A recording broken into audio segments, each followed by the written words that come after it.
Congratulations to our boys basketball team last night for defeating the Liberty Lions. They're back in action tomorrow night in the regional championship against Williamsport here in the Den.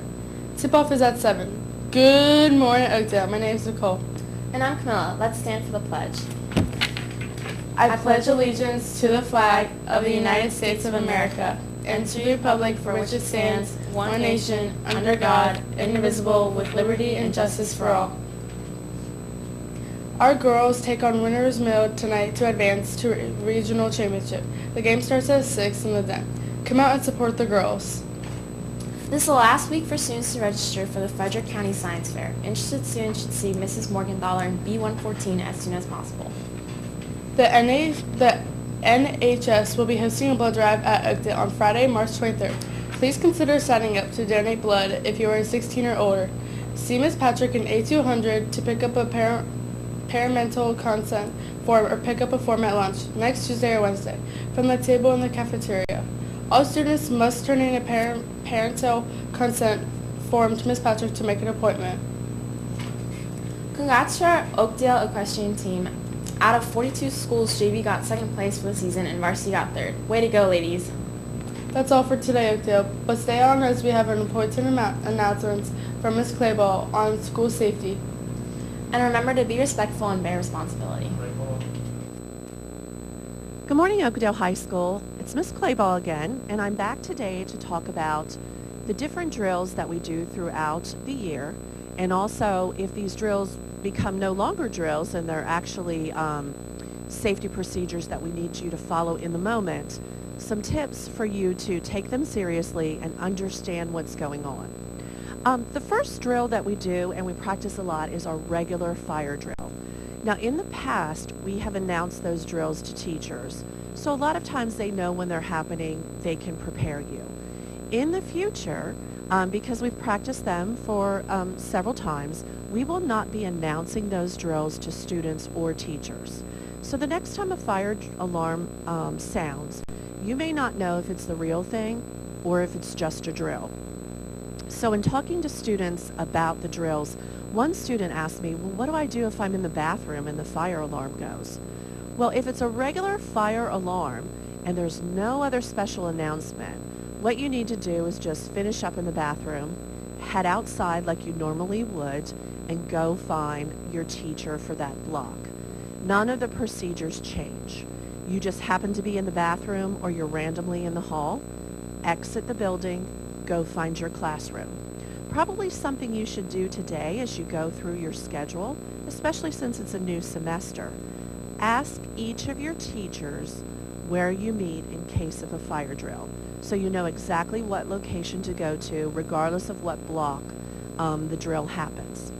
Now you might remember at the beginning of the year during the grade level meetings, I told you that if a fire alarm went off when you were at lunch, that was most likely somebody pulled the alarm or it was a real drill. It was not a practice drill. Remember, if that happens during lunchtime, everybody's supposed to go to the stadium. So here's another thing you need to do today. Ask your fourth block teacher, your lunch period teacher, where they meet in the stadium. So if that happens during lunch, you know exactly where to go into the stadium to meet your teacher for attendance. Sometimes if that happens during lunch and it is the real thing, we will actually dismiss from the stadium. So it's important that you're with your teacher. So if your parent comes to pick you up or the bus comes to pick you up, we know exactly where you are to get you home safely. Another drill that we practice, but not that often, is a partial lockdown drill. Now, a partial lockdown drill doesn't mean that there's necessarily something dangerous going on in the building.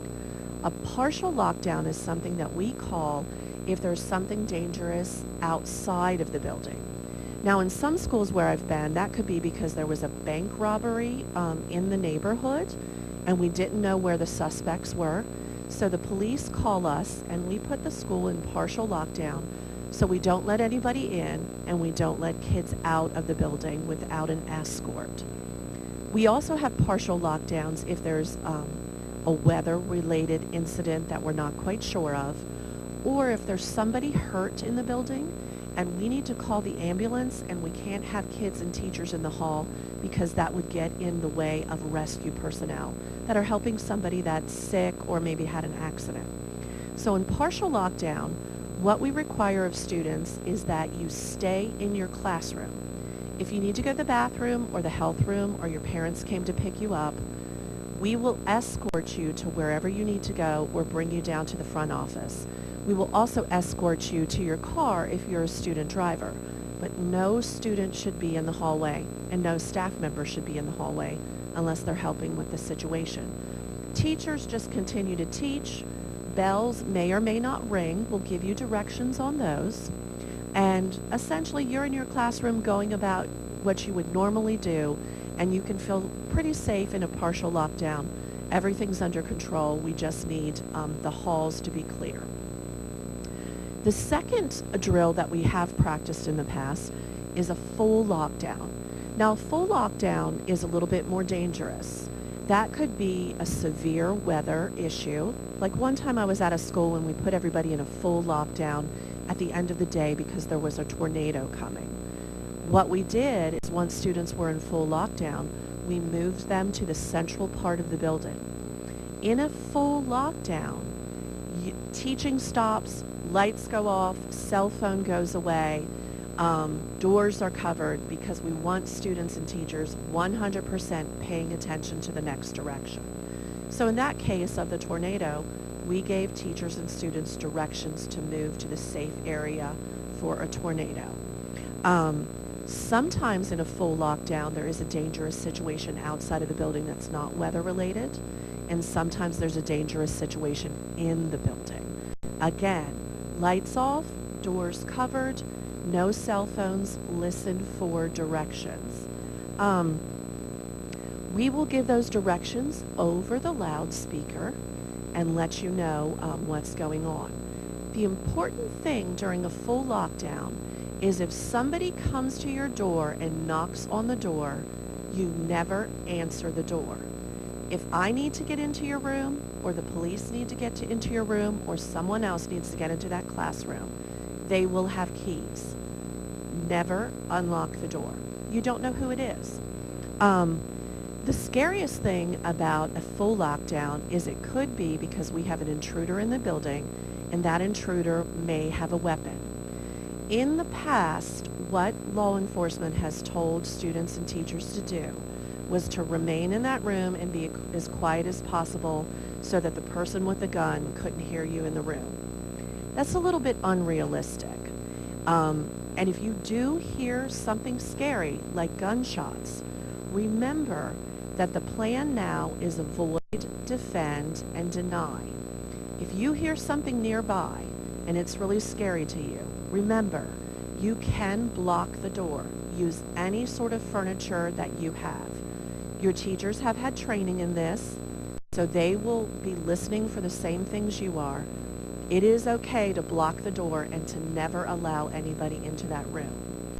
If you hear something far off in the distance and you feel that you are close enough to a door that will get you to the outside and far away from that gunshot, you are able to leave that classroom and run.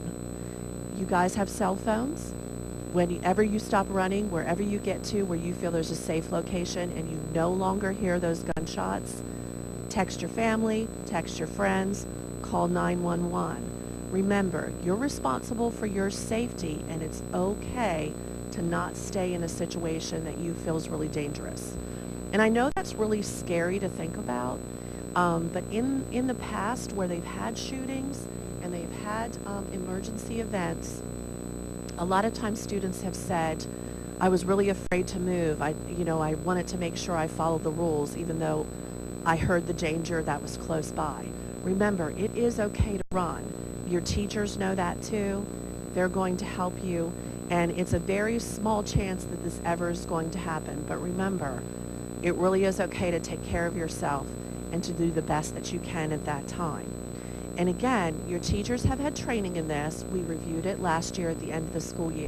We'll be doing some more training with them as well. As I said yesterday, this is a lot of information about these different kind of drills.